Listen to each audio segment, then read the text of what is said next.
Papa Francisco, numa entrevista ao seu biógrafo oficial, faz agora em abril um ano, na primeira fase desta pandemia, considerou a situação provocada pela Covid-19 como uma resposta da natureza à humanidade e uma chamada de atenção contra a hipocrisia de alguns líderes políticos. E dizia claramente, e já lá vai um ano, repito, que esta crise afeta-nos a todos, ricos e pobres. É o momento de nos convertermos de uma certa hipocrisia funcional. Este é um tempo de coerência, ou somos crentes ou perdemos todos, dizia então Francisco. Além de pôr em causa esta difícil relação entre o homem e a natureza e o problema de anunciarmos uma coisa e depois fazermos outra, o Papa alertou para a crise da saúde, mas também para o que sobrará deste momento tão difícil que todos vivemos, quer do ponto de vista económico, quer do ponto de vista social. Maria Madalena Índice de Ataíde Mota é formada em artes, mas desde há uns anos que trabalha na Ribeira Grande como empresária do setor da indústria e do turismo. Formada na Fundação Ricardo Espírito Santo Silva, em Lisboa, Madalena Mota, como é conhecida, trabalhou em restauro no Palácio de Santana e deu aulas no Centro Profissional das Capelas. Aos 35 anos, dedicou-se de corpo e alma ao negócio da família, a fábrica de chá da Gorriana, que se tornou numa referência em termos de inovação, produção diversificada e oferta turística de qualidade. É vice-presidente da Banda Filarmónica da Maia, da Associação Musical da Lira Espírito Santo, também da Maia, e vice-provedora da Santa Casa da Misericórdia da Maia. Obrigada, Madalena, por ter aceitado o convite do sítio Igreja Açores para mais uma página de palavras que abrem caminho. Na entrevista do Papa Francisco, que citei há momentos nesta introdução da conversa, ele refere um ditado espanhol que me parece muito oportuno para o início destas palavras que esperamos possam abrir algum caminho. Deus perdoa sempre, nós de vez em quando e a natureza nunca. Nos Açores estamos habituados à natureza e aos seus caprichos. Não estávamos, era certamente, habituados a este bicho que nos pôs de joelhos. Depois desta pandemia, o que é que sobrará? A Madalena, que é uma mulher de negócios, o que é que sobrará em termos económicos e sociais? Isto é uma pergunta que eu me questiono muitas vezes. E quando eu pensava que a parte social ia ser mais humana, vejo que as pessoas estão muito revoltadas. Há pouco dizia que há duas coisas que nós não conseguimos combater, que é a natureza e o amor. O amor é uma coisa que a gente não combate, e a natureza. E talvez por eu trabalhar numa empresa com a agricultura, a natureza é que manda aqui na fábrica, e somos muito resilientes, Mas o que se está a passar, quando eu pensava que nós íamos sermos mais humanos, quando eu abro o Facebook e vejo que as pessoas penso que as pessoas estão muito frustradas com tudo o que está a passar, os seus sonhos foram acabados, os negócios foram acabados, os empregos acabaram, e esta falta de sonhos faz-nos tornar umas pessoas revoltadas. E basta ver os nossos políticos, não se ouvem, agridem-se, basta ver o Facebook, alguém que diz uma ideia, a gente já tem medo de responder porque vai o outro a seguir e não está a ouvir aquele que tem a ideia contrária, porque quem tem a ideia contrária à nossa é que faz o mundo andar. E fico perplexa com o que eu vejo, o que eu leio, e este exemplo que nós estamos a dar às gerações que vêm aí a seguir à minha, porque o que é bom, o que eu me orgulhava era deixar que a geração a seguir à minha fosse melhor do que a minha. Quer dizer que nós fizemos um caminho, tanto nos valores como no trabalho. E este espetáculo que nós estamos a dar às gerações mais novas, tanto a parte política, que nós vemos que é uma agressão constante, assim como nós nas redes sociais, não está sendo um exemplo muito bom. E o que nos vai restar... Sim, é uma ideia, desculpe interrompê-la, mas é uma ideia no fundo de que somos mais administradores do que donos, não é? E nós homens, nós mulheres, temos muito esta ideia da propriedade, de sermos donos de... E, de facto, é uma ideia que é muito transversal, por exemplo, a encíclica do Papa, a encíclica Laudato Si, não é? Que nos coloca no sítio certo. Nós somos administradores desta casa, desta enorme casa comum. A Madalena vive numa ouvidoria que tem imensos problemas sociais e, sobretudo, uma enorme falta de respostas para atalhar, digamos assim, e mitigar esses problemas sociais. Esta é uma dupla penalização a que a Igreja tem estado particularmente atenta, com chamadas de atenção ao poder político. Para além de uma resposta imediata, como se faz, por exemplo, num hospital de campanha, como é que poderemos nós sermos o samaritano dos tempos modernos, do pós-Covid, nessa ouvidoria em particular, na ouvidoria dos finais da Vera Cruz, na ouvidoria da Ribeira Grande, porque no fundo a Madalena está entalada entre esses dois lugares, não é? E que são dois lugares que têm, de facto, muitos problemas de natureza social. A mim custa muito os sonhos interrompidos, e aqui, principalmente nos Finais da Luz e na Ribeira Funda, é um sítio onde os miúdos não conseguem sonhar, que não conseguem sair dali. Não existe um autocarro que passe e que os pais consigam chegar a Ponta Delgada ou à Ribeira Grande e ter um emprego. Por isso os seus sonhos não passam daquele buraco que está ali. Estão ali e não conseguem sair. E a mim custa-me muito o que se está a passar na Ribeira Funda, que é uma constante pandemia. O que nós estamos a passar é a vida deles todos os dias. A Igreja tem tentado e tem feito muito na Ribeira Funda, mas não temos conseguido. Talvez o que nos falte mais é a proximidade. Eu acho que ali aquela zona para mim é uma frustração. Fiz parte do Centro Paroquial Social da Maia, agora fiz o meu tempo, agora o tempo está entregue a outras pessoas que também estão a fazer muito ali pela Ribeira Funda, grandes voluntários, mas há sempre qualquer coisa que falta os meios, falta o chegar para ir trabalhar, falta muito e sou uma pessoa frustrada ali aqui. Gostava de fazer mais, mas não consigo. Madalena, e a Igreja tem tido como é que se consegue ser mais próximo dessas pessoas? Ainda hoje, no momento em que estamos a gravar esta mensagem, o Santo Padre lançou a sua mensagem para a Quaresma e ele pede uma atenção redobrada aos cristãos para serem mais próximos daqueles que sofrem. E os que sofrem neste momento são os que sofrem da pandemia, da doença, mas hão de ser todos aqueles que vão sofrer no pós-pandemia. A Madalena já conhece esta realidade do seu dia-a-dia, porque ainda antes da pandemia ela já existia no concreto. Como é que nós podemos ser ao jeito da parábola do bom samaritano? Eu penso que o caminho é pela simplicidade. Eu começo a ver o que é que me despertou para este mistério da fé, que é o quanto mais nós duvidamos, mais queremos saber. E a minha fé foi sempre pelo que é mais simples, pela simplicidade.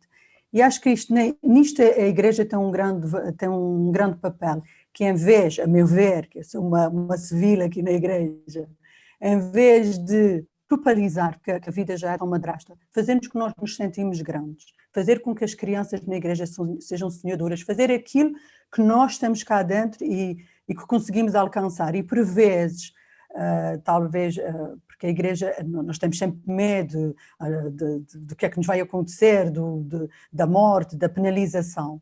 E talvez virar o discurso do avesso, a meu ver, e fazer com que as pessoas tornem a sonhar e fazer com que nós cristãos nos sentimos grandes, nos sentimos vaidosos, altruístas, porque a vaidade também é uma coisa boa quando é no bom sentido. E acho que isto vem a falhar, fazer, isto também vem com a idade, porque já estou quase nos meus 50 anos, fazer com que os miúdos e com que nós também vamos à Igreja, sentamos lá e saímos não com a penalização cá dentro, todos os nossos pecados que a gente fez durante aquela semana e ao domingo tomamos essa consciência, mas sim o que nós temos de grandioso, o que nós podemos perdoar, o que nós podemos ser, o que nós podemos alcançar, e isto acho que está a falhar, fazer com que os jovens se sintam vaidosos.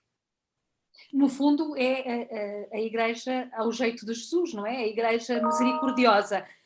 Nós teremos um coração demasiado pequeno quando comparado com aquilo que nos é exigido pelo Evangelho. Porque a mensagem de Deus é muito simples. É muito simples, a mensagem é amor. A mensagem é simples, a mensagem é amor. E acho que esta mensagem está a falhar. Há muita mensagem da penalização, da penitência, e há pouca mensagem daquilo que nós somos grandiosos, porque nós somos pequenos diabos, temos aqui os nossos dois lados, tanto o lado bom como o lado mau. E acho que nós formos a igreja, ou mesmo a igreja quando sai, quando os padres saem, quando os voluntários e as pessoas mais ligadas à hierarquia saírem e mostrarem o quanto nós somos grandiosos, o quanto nós somos capazes, se nós alcançamos a Lua, podemos alcançar a Terra, é fácil, está mesmo debaixo dos nossos pés, não precisamos nos pôr num foguetão. E esta mensagem de alegria está a falhar, porque com a alegria, com medo nós não conseguimos nada, mas com a alegria conseguimos alcançar. Eu E o gostei de uma amor. expressão que utilizou, eu gostei de uma expressão que utilizou há pouco, quando dizia que eu sou uma simples civil, e eu percebo, e certamente quem nos vai ver também vai perceber. Acha que o problema da Igreja e hoje o afastamento que as pessoas sentem da Igreja é por essa dupla penalização, ou seja, de nos serem cobradas contas e, por outro lado, sermos pouco simples e muito estruturados, muito hierarquizados, muito focados na estrutura das pedras, menos do que nas pedras vivas que todos nós somos? Acho, porque o amor é de várias formas e nós temos que aceitar também os diferentes. Aquilo que é diferente, e temos muito medo daquilo que é diferente, e talvez por causa da nossa escola, da nossa escola na igreja, tudo o que é diferente, o amor tem várias caras, e não estamos a dar ouvidos à razão, e de vez em quando temos que parar e dar ouvido à razão. Qual é a razão disto não estarmos a conseguir passar a mensagem, não estarmos a conseguir fazer jovens novos cristãos? E se nos colocarmos numa mensagem positiva, acho que vamos alcançar. Porque é tão fácil. E eu vejo, né, cheguei aqui agora a esta idade e começo a ver quem foram as pessoas que me marcaram e que conseguiram que eu nunca virasse as costas à igreja, apesar de também ter as minhas noites escuras. Se Madre Teresa de Calcutá teve as suas noites escuras, eu também tenho direito a tê-las, não é? E houve pessoas muito importantes na minha vida que me fizeram alcançar este trajeto que eu estou a fazer, que vou fazendo, o meu caminho na igreja. E todas elas foram pessoas muito simples, desde a tia Marquinhas, que me ensinou a rezar quando eu tinha 5, 6 anos, e que a minha mãe mandava-me uma catequese, que era na porta da rua, em que a senhora fazia crochê e me ensinava a rezar, e ensinava-me o caminho para o céu, numa cruz, e que eu ia para a cama sempre a pensar que não podia esquecer do caminho para o céu. Até o padre Florencio, que foi um padre que morreu novo num acidente de carro quando ia em Fátima. E este padre na escola, que foi um padre diferente, era um padre moderno, quando eu cheguei lá a dizer que não me queria matricular em moral, ele disse, assista à minha aula. E foi assim uma novidade. E ele, acho que foi a primeira pessoa que nos deu esta mensagem que Deus é amor. Depois fui para a universidade, fui estudar, e quando cheguei a São Miguel, um bocadinho longe da igreja, encontrei o padre Jorge Ferreira, que mostrou-me uma igreja séria, uma igreja já própria para uma mulher de 30 anos, mas ao mesmo tempo com muito humor, uma igreja com humor. O que é sério, o que é de Deus, mas o que é que também somos humanos e precisamos de rir. Depois o padre Nelson, que também me ensinou mais muito filósofo, a ensinar o que é mesmo o mistério da fé, esse mistério que quanto mais a gente desconhece, mais quer conhecer, que é a fé. E isto está a faltar estes personagens, estes padres que nos tocam cá dentro. Ou seja, o testemunho, no fundo, fazer como Jesus nos Fazer. ensinou através. Mas tudo com simplicidade. A simplicidade toca-nos. E ter figuras que nos espantam, que nos causam admiração e estamos a esquecer de admirar o outro. Admirar. Não estar sempre... não tirar a pedra, mas sim admirar o que ele tem diferente de mim, o que o faz tão grandioso, admirar.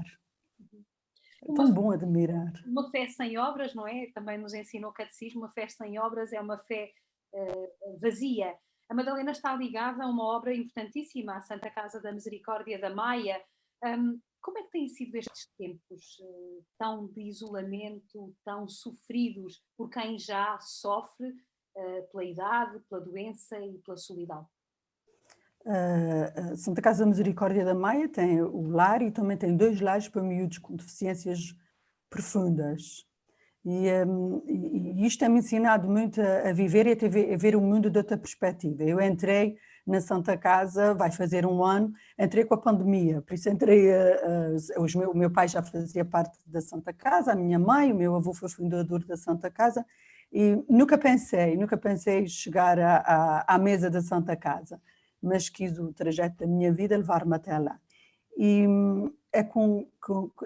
sofro muito, sofro quando vejo os nossos idosos fechados desde março dentro lá do centro, e faz-me mal, porque a vida já lhes foi tão ferida, tiveram as suas alegrias, como todos nós, mas também o seu trabalho, e chegar ao fim da vida e estar fechados desde março é muito, muito triste. E também os nossos miúdos, que são miúdos com deficiências profundas e que estavam outros com deficiências médias, mas estavam habituados a ir para o CAU, a ter as suas rotinas, estão fechados, e custa muito. Para nós é difícil, para eles muito mais. Mas a Santa Casa tem um papel muito importante. Madalena, são as instituições sociais que lidam com estas dificuldades, são também instituições que têm muitas carências. Como é que é o relacionamento entre as várias instituições e os poderes públicos, no sentido de se suprirem todas as dificuldades e essas carências, de modo a que elas possam dar respostas mais eficazes? É difícil, mas a mais que nós não estamos num país rico, e é preciso dinheiro. O dinheiro não é só o amor, a boa vontade, mas isto também existe a parte monetária, que é muito difícil para tratar de um idoso ou de um miúdo que está no centro de dia, é preciso dinheiro. Mas temos conseguido, e existe sempre uma boa vontade da parte das outras instituições e do governo regional, existe sempre uma boa vontade, e sabem que estamos aqui por uma boa causa, mas é difícil, é muito difícil. E hoje em dia falam tantas santas casas e põem as santas casas às vezes a dizer imensas, não quero estar, mas dizer imensas disparates, e não veem realmente o que é que falo da minha Santa Casa, o que é que as santas casas dão, que é o seu papel ali é dar. E realmente, se não existisse a Santa Casa Misericórdia da Maia, muita criança não tinha o amor que tem hoje. Nós estamos mesmo na reta final desta conversa, o tempo também é tirano nestas coisas, mesmo quando a conversa é tão agradável como esta que estávamos a ter. Deixo-lhe só uma última questão, e que se prende essencialmente com os caminhos que podemos trilhar em conjunto. De Roma vêm-nos muitos exemplos e muitos testemunhos do Papa Francisco relativamente a uma igreja mais aberta, a uma igreja em saída missionária, de uma igreja que seja configurada a Jesus Cristo, ao jeito do bom samaritano. A partir dos Açores e com os Açores em mente e conhecendo certamente aquilo que se passa, não só na Ilha de São Miguel, mas também nas outras ilhas, que desafios é que esta Igreja de Jesus Cristo insular tem pela frente para, de facto, se assemelhar a este desafio do Papa Francisco? Isso é uma pergunta difícil, mas os caminhos que nós temos que ter são caminhos. O caminho é simples, nós é que dificultamos muito o caminho, porque o caminho e a mensagem que o Papa Francisco dá é uma mensagem de união, em que não nos devemos virar de costas uns para os outros, mas sim ouvir a razão, ouvir o outro. O papel do voluntário, que o papel do voluntário é um papel muito importante, porque o voluntariado é um trabalho. O voluntariado é um outro trabalho que eu tenho, que não é remunerado, mas do qual eu sou responsável e no qual eu tenho que me... E o papel do voluntário neste caminho é um papel muito, muito importante, e uma ligação com a igreja, com os padres. Os padres são muito importantes nas freguesias, ir ao encontro das pessoas, entrar na casa das pessoas, falta isto, falta esta parte humana, e eu sinto isto, o ouvir, o compreender. Este é o caminho, e a mensagem do Papa Francisco é tão fácil todos nós ouvirmos, tanto o grande filósofo como a pessoa mais simples. E este grande exemplo do Papa Francisco é aquele que nós devemos seguir, é a simplicidade, mãos à obra e trabalhar.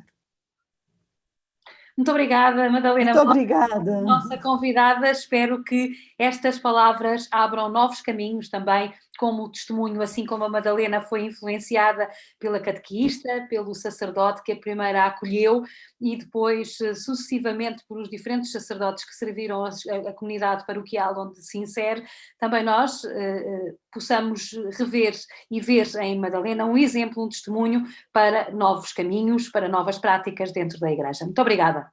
Muito obrigada.